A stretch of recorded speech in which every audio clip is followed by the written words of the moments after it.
여러분 반갑습니다. 신 JLPT N2 6개월 학습 플랜을 담당하게 된 박승길입니다. 자, 여러분과 같이 과거 JLPT가 신 JLPT로 바뀌고 난 이후에 총 8번 시험이 있었습니다. 그 과거의 출제 경향을 정확히 분석해서 6개월 학습 전략을 같이 한번 짜보도록 하겠습니다. 먼저 출제 경향 분석부터 보시면요. 1교시에 언어지식 파트, 그 중에서 이제 언어지식은 문자의와 문법을 합쳐서 언어지식이라고 하는데, 가장 첫 번째 유형이 한자 읽기 파트입니다. 이 파트가 이제 5문제가 나옵니다만, 어떤, 한 문장에 단어의 밑줄을 그어놓고 이것을 어떻게 읽습니까? 라는 부분인데, 보시면 지금까지 나왔던 문제가요, 대부분 이렇게 이자 한자, 그죠? 음독으로 읽는 이자 한자 2글자로 된 명사가 대부분이었고요. 그 다음에 동사도 들어 출제가 됩니다. 그리고 동사의 경우에는 대부분 이제 음독이 아니라 훈독이 주기 때문에 이 동사는 평소에 학습을 해놓지 않으면, 그러니까 명사의 경우에는 음독으로 읽히면 어떻게 읽는지 모르는 단어라도 유추가 대부분 가능하지만 동사는 불가능합니다. 그래서 평소에 어느 정도 일정량의 학습이 필요하겠습니다.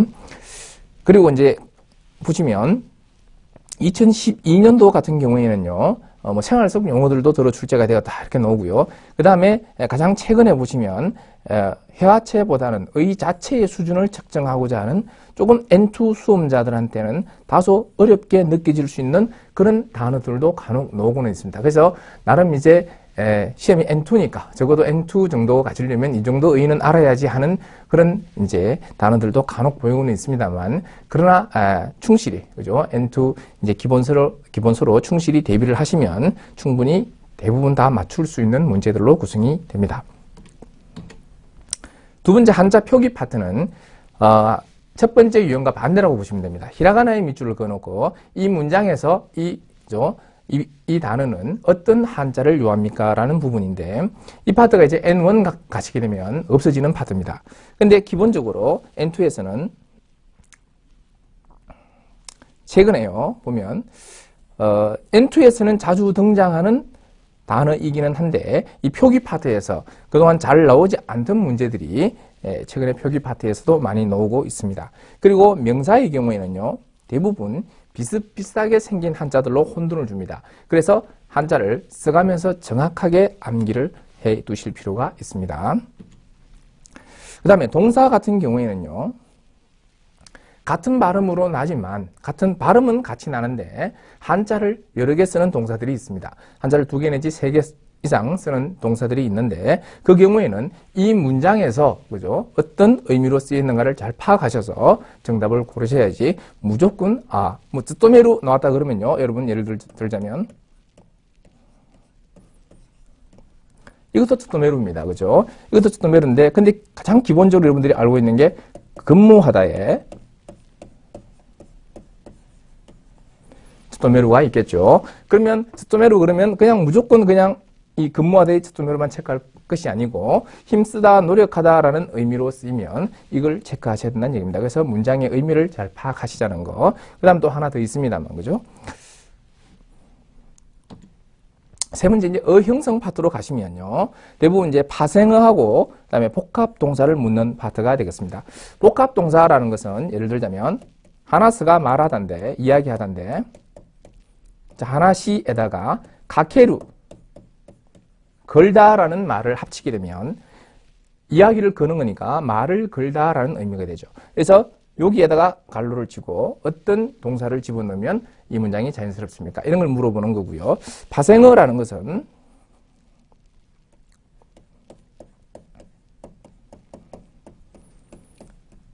자, 우리는 첨단이라고 하는데 일본에서는 이렇게 선단이라고 쓰기도 합니다. 센땅이라고 읽죠. 그러면 이 단어 앞에 한 글자의 한자를 한번 넣어보세요 라는 부분인데, 그러면 가장 어울릴 수 있는 표현 사이센땅이라고 해서 최첨단이 되겠습니다. 이런 형태의 문제, 파생어, 즉 접두어가 될 수도 있고 또는 전미어가 될 수도 있습니다만, 최근에 보시면요, 복합동사가 좀 더 어려운데 복합동사는 거의 출제가 되지 않고 있습니다. 그래서 접두어, 전미어, 묻는 문제가 대부분이기 때문에 한 글자의 한자를 위주로 학습을 해주시면 되는데 그냥 그대로 우리말로 읽었을 때 말이 통하는 문제가 대부분입니다만 간혹요 문법적 요소가 가미된 문형을 묻는 문제도 있습니다.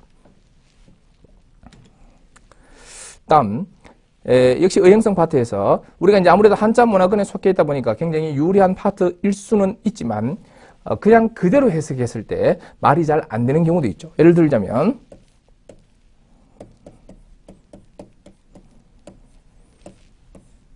자 이런 걸 묻는 경우도 있습니다.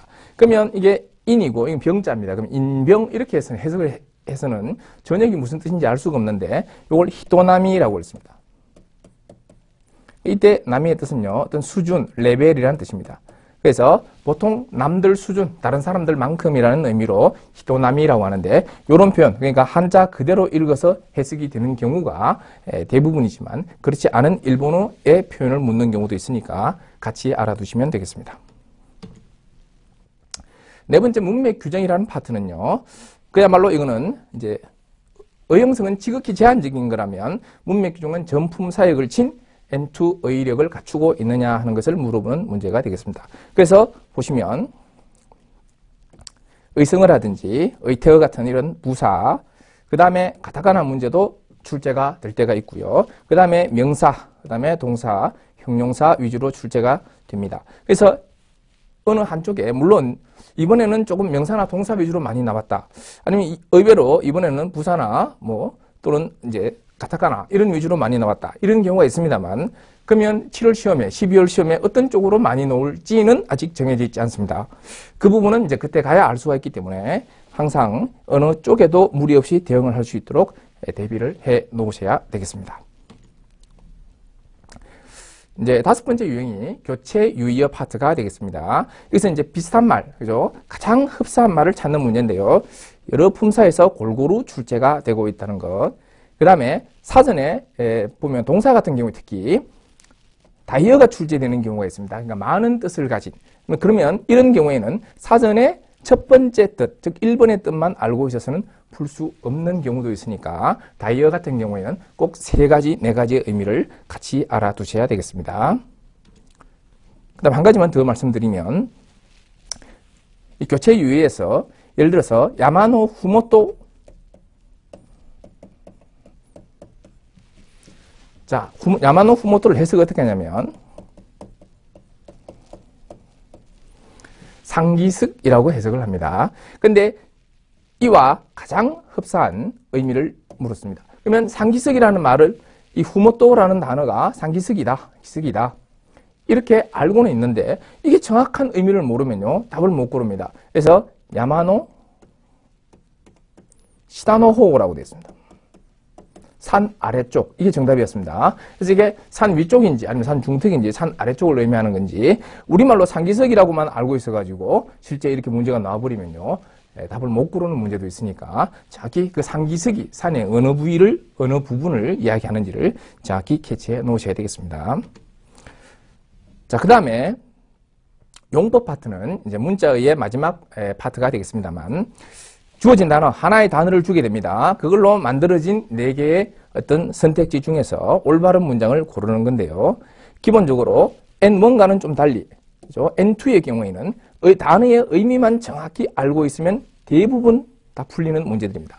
그래서 이제 근데 어떤 단어가 나올지 알 수 없기 때문에 의량이 절대적으로 요구되는 그런 파트라고 할 수 있겠습니다. 근데 수험생들이 가장 어려워하는 파트인 만큼 또 비중이 가장 있는 파트다. 이렇게 이해하시면 되겠습니다. 다음 문법으로 넘어가서요. 이제 먼저 첫 번째 공란 외우기는요. 자, 예전에 기능어만 달달 암기하면 되었었죠. 근데 지금은요. 기능어를 직접적으로 묻는 문제. 이것은 총 12문제 중에서 많아도 절반 이하입니다. 많아도 한두 문제밖에 안 나올 수도 있고요. 많아도 5개 정도 그 정도라고 보시면 되기 때문에 기능어만 직접적으로 그냥 외워서 내가 문법에서 좋은 성적을 얻겠다라는 생각은 버리시기 바랍니다. 아시겠죠? 그러나 기능어를 아예 그죠? 등한시하고 버릴 수는 없습니다만 문법에서 직접적으로 좋은 성적을 얻기 위한 그런 이제 시대는 지나갔다라고 보시면 되겠습니다. 그래서 최근에는 그럼 어떤 게 많이 나오냐면 자, 시제의 일치 여부, 그죠? 현재냐 과거냐 이 부분이 정확히 일치하느냐. 그 다음에 문말 표현. 자, 앞 문장을 봤을 때 끝 문장이 어떻게 끝나면 좋겠느냐. 그 다음에 심지어 조사 하나 묻는 문제도 나오고요.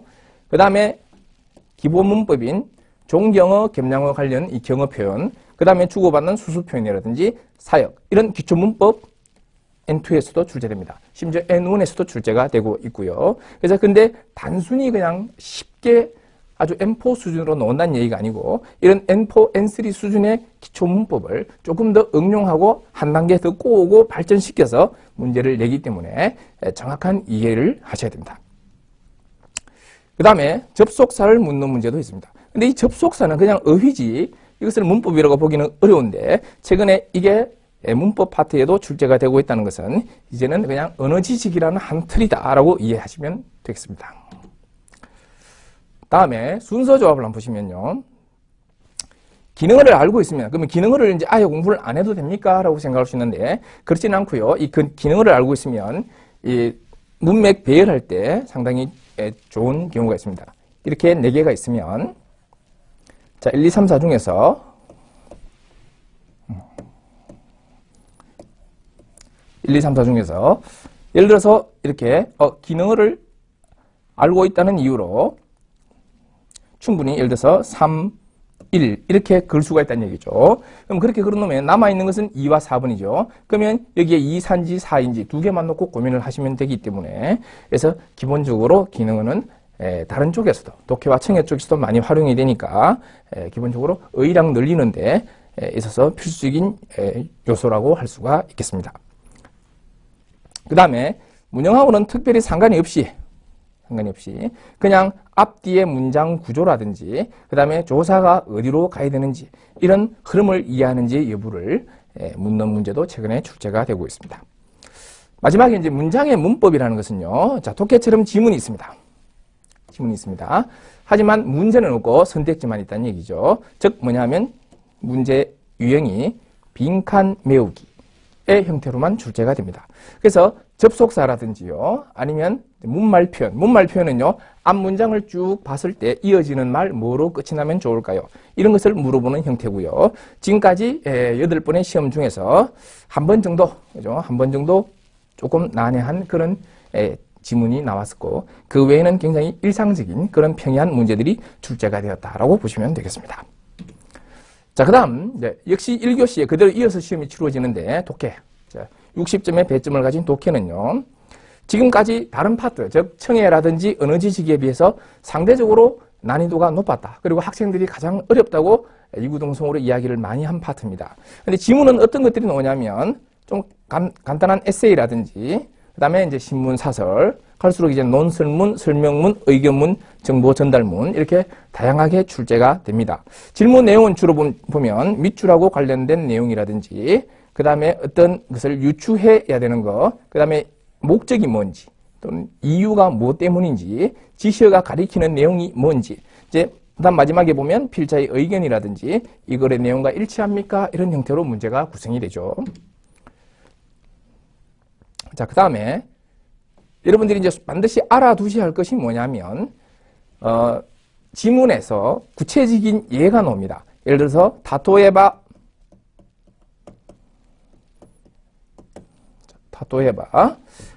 예를 들면 이런 말 다음에 나오는 말들은요.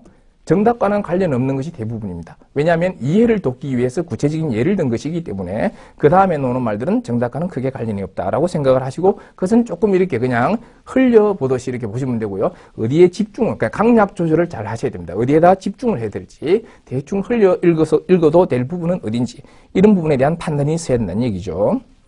그래서 너무 있잖아요. 여러분들이 보시면 지문도 일본어고 어차피 선택지도 일본어입니다. 그럼 다 일본어이기 때문에 그 해석이 결과적으로 안 되어도 크게 문제가 없습니다. 그래서 너무 한 문장 한 문장 그 다음에 단어 하나하나 그거의 해석에 너무 집착하는 것은요. 결코 독해에 좋은 성적을 가져다 주지 않습니다. 자, 그러면 이제 그 다음에 지문에 넣은 단어를 선택지에서는 이렇게 대체의로 바꾸어 놓는 경우가 들어있습니다. 그래서 그건 왜냐하면 찍는 것을 찍어서 맞추는 것을 어떻게 한번 방지해보고자 하는 건데요. 그러니까 지문에 나온 표현을요, 그대로 선택지에다가 그대로 옮겨 놓으면 그것은 오답이 될 가능성이 높습니다. 그래서 지문에 넣은 말을 같은 의미이긴 하지만 다른 표현으로 바꾸어 놓습니다. 그런 걸 이제 함정에 빠지지 않도록 주의를 하셔야 되고요. 그 다음에 N2에서도 조금 이제 수준 높은 문장, 조금 난해한 문장, 어려운 문장도 한번 출제를 하고자 지문을 가져오는데요. 그런 경우에는 이 독해문은 N2 시험 치는 학생들이 좀 다소 어려워할 수 있겠다라고 판단을 하게 되면요. 중간중간에 어려운 단어들은 줄을 처리해서 이렇게 의미를 좀 밑에다가 다 가르쳐 주고 있습니다. 그래서 크게 너무 단어 하나하나의 해석에 그죠? 집착하지 마시고 다양한 장르, 여러 장르에서 출제가 되니까 다양한 장르의 서적을 통해서 독해 이해력을 높이는 데 대비를 해 두셔야 되겠습니다. 자, 청해 파트입니다. 청해 파트는 지금까지 가장 쉽게 출제되었던 파트라고 볼 수 있습니다. 근데 이것을 역으로 바꾸어 말하면요, 가장 쉽게 출제되었으니까 일단 만점이 가장 많이 나오는 파트이다라고 볼 수 있겠는데, 그것을 반대로 이야기하면요, 청해가 유독 취약하신 분들은요, 과락이 가장 잘 나오는 파트이기도 하다라고 이해하시면 되겠습니다. 그럼 어떻게 대처를 해야 되느냐? 자, 먼저 첫 번째 유형인 이 과제 이해라는 것은요, 항상 말 그대로 과제를 이해하는 것이기 때문에 앞으로 일어날 일에 대해서만 묻게 됩니다. 그리고 등장인물도요, 거의 정형화되어 있기 때문에 그것은 특별한 것은 아니고요. 항상 그러니까 과거에 흘러갔던 일에 대한 내용이 대화 속에서 나오면 그것은 흘려들으시고 이 대화가 끝난 다음에 해야 될 일이 뭔지를 정확히 캐치하시면 되겠습니다. 다음 두 번째 포인트 이해라는 것은요, 시험 초기에는 원래 어떤 유형으로 출제를 하고자 했었냐면 육하원칙, 그러니까 누가 언제 어디서 무엇을 왜 어떻게 이런 말들 중에서 하나가 질문 중에 있다. 그리고 낮에 이런 말들이 주로 많이 있어가지고 뭐뭐 까라라는 표현이 가장 많이 등장을 했던 문제인데요. 최근에는요, 전체적인 내용 이해, 어떻게 보면 이제 개요 이해하고도 흐름을 같이 간다라고 볼 수 있고요. 근데 그 중에서 가장 핵심되는, 말 그대로 포인트 이해니까 가장 핵심되는, 그냥 핵심되는 내용이 있을 수도 있고 제일 핵심되는 내용이 있을 수도 있겠죠. 그 중에 가장 핵심되는 포인트를 파악할 수 있는지의 여부를 묻고 있습니다. 역시 질문을 주고 20초 정도의 시간을 주니까 그때 1, 2, 3, 4 보기를 반드시 읽고서 남녀 간의 대화를 듣고 정답을 고르시면 됩니다. 그 다음에 세 번째 개요 이해 파트는요, 말 그대로 개요를 이해하는 것이니까 세부적인 사항 그렇게 중요하지 않습니다. 전체적인 흐름, 도대체 무슨 얘기를 지금 하고 있는 건지.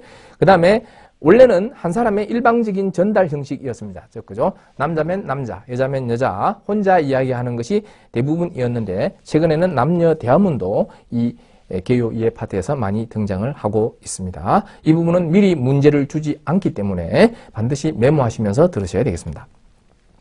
즉시 응답 같은 경우에는 이제 12문제가 출제가 됩니다만 가장 이제 순발력이 요구되는 파트입니다. 그래서 매 문제마다 1, 2, 3번 번호를 이렇게 적어 놓으시고요. 이것은 삼지선다형입니다. 3개 중에 하나를 고르는 거니까 어떤 질문에 대해서 가장 옳은 대답 1번 옆에다가 1, 2, 3, 2번 옆에다가 1, 2, 3 이렇게 적으시고, 그죠? 1번은 아닌 것 같다. 2번은 잘 모르겠다. 3번이 아니면은 2번이 정답인 거죠. 근데 3번이 확실히 맞으면 2번을 내가 잘못 생각했던 거죠. 이런 식으로 표시를 하시면서 정답을 고르시면 훨씬 수월하게 맞추실 수가 있습니다.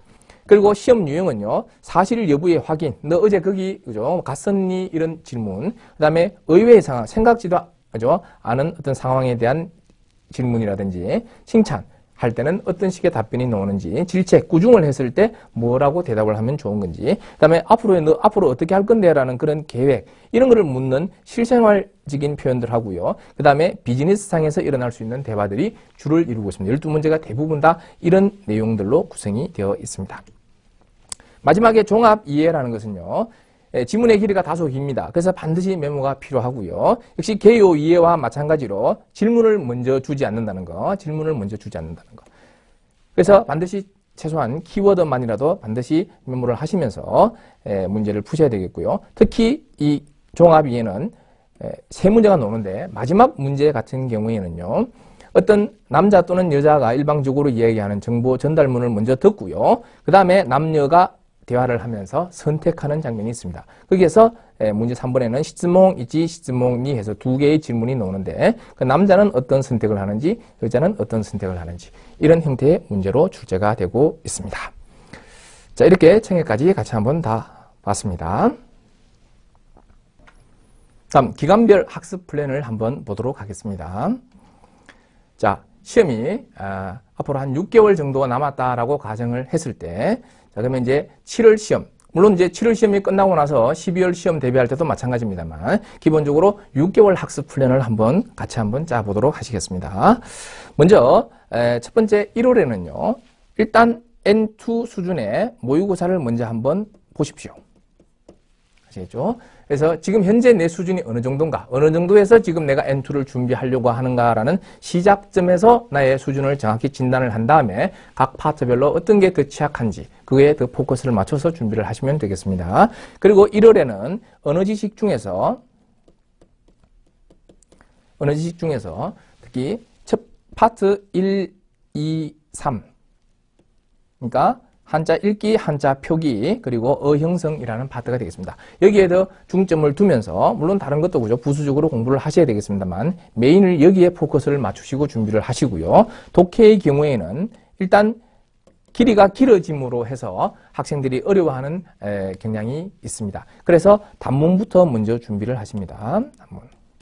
단문 위주로, 그죠? 지문 하나에 문제 하나가 딸려있는 그런 형태의 문제를 많이 풀어보시는 걸로 하시고요. 그 다음에 청해의 경우에는요, 본인이 좋아하는 어떤 장르, 본인이 좋아하는 장르의 드라마나 애니메이션을 한두 개 선정을 하셔가지고 그것을 매일 꾸준히, 그죠? 적어도 30분에서 1시간 이상씩 매일 꾸준히 듣는 연습을 하시면서 청해는 총 5개의 유형이니까 그 중에 첫 번째 유형, 과제 이해를 중점적으로 푸시면서 과제 이해를 10문제를 풀었다. 그러면, 근데 내가 5개를 맞았다. 그러면 맞는 문제도 정확히 100% 다 들려가지고 맞는 사람 잘 없습니다. 그래서 대충 느낌으로 이거인 것 같아서 그냥 찍었는데 맞았다 이런 분도 많기 때문에 반드시 그런 부분을 본인의 실력으로 만들려면요. 나중에 스크립트를 다 보시면서 스크립트를 보고 하나하나 체크를 하셔가지고 다 이해를 하신 다음에 이 스크립트는 주로 과제 이해 같은 경우에 남녀 대화문으로 되어 있으니까 반드시 주고받는 대화를요.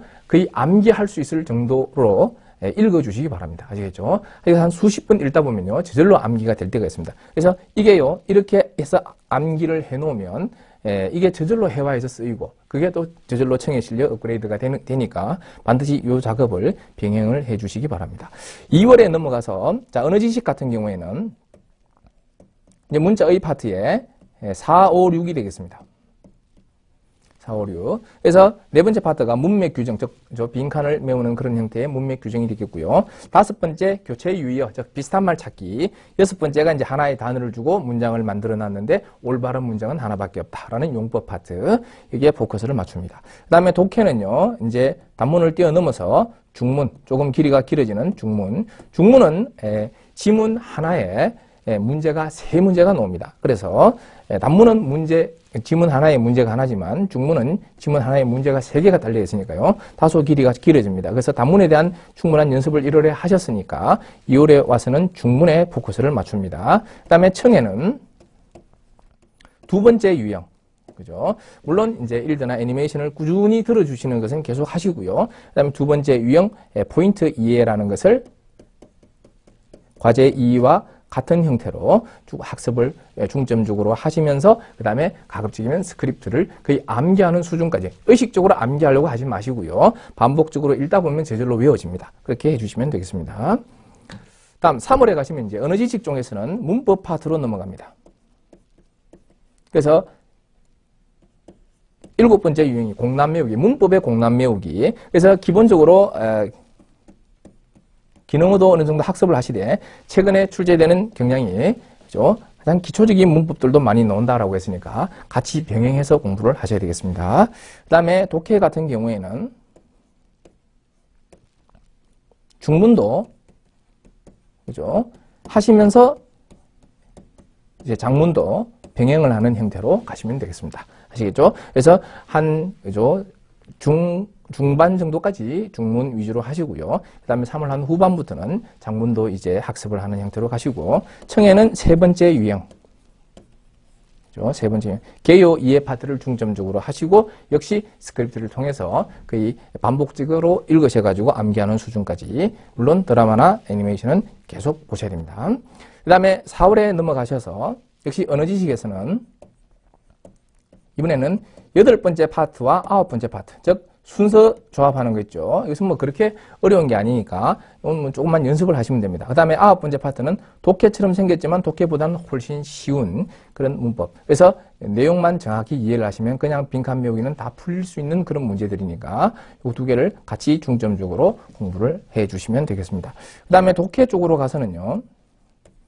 이제 장문을 보다도 중점적으로 하시면서 장문만 하면 사실 이게 조금 사람이 지문의 길이가 길어질수록 아예 막 처음부터 풀고 싶지 않은 그런 경향이 좀 있습니다. 그래서 비교적 조금 평이한 정보 검색 맨 마지막에 놓는 정보 검색 지문이라든지 그 다음에 종합이 두 가지 지문을 보통 놓고 비교하는 종합 이해라는 그런 지문의 형태도 같이 학습을 하시면 되겠습니다.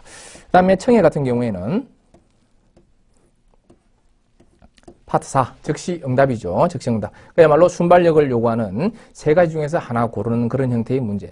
의외로 간단한 문제가 어려울 수 있으니까, 그죠? 쉬운 부분에서 실수하지 않도록 주의하시면서 학습을 하시면 되겠습니다. 다음, 5월로 넘어가서 이제 언어 지식은 기본적으로 문자의 문법의 전 파트를 다 다뤄봤습니다. 그래서 기본적으로, 언어 지식에 대한 파트별 모의고사. 그죠? 어느 지식 내가 문자의 또는 문법 이런 교재를 가지고 있다면 그 교재의 가장 뒷부분에 있는 모의고사, 파트별 모의고사 이런 부분을 중점적으로 하시고요. 그 다음에 독해의 경우도 마찬가지입니다. 그죠? 시험 출제되는 유형들은 다 한 번씩 학습을 하고 왔기 때문에 역시 내가 독해 교재를 가지고 있다면 거기에 달려있는 파트별 모의고사를 하시면 되고 청해 같은 경우에는 아직 하나 더 마지막 종합이해라는 파트가 남아있으니까 종합이해 파트에 일단은 더 중점적으로 하시면서 여기 마지막 부분에 조금 5월 마지막 부분에 파트별 모의고사도 좀 풀어보는 형태로 가시면 되겠습니다.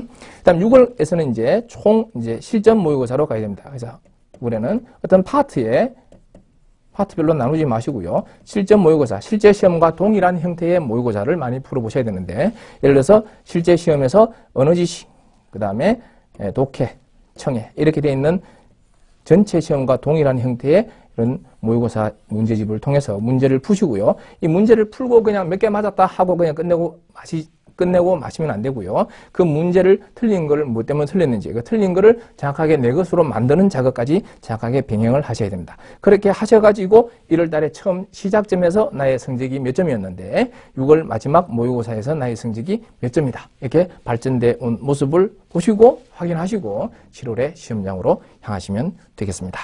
자, 이렇게 하시면은 비교적 효율적으로 시험에 대비할 수 있지 않을까라는 생각이 듭니다. 자,皆さん頑張りましょう。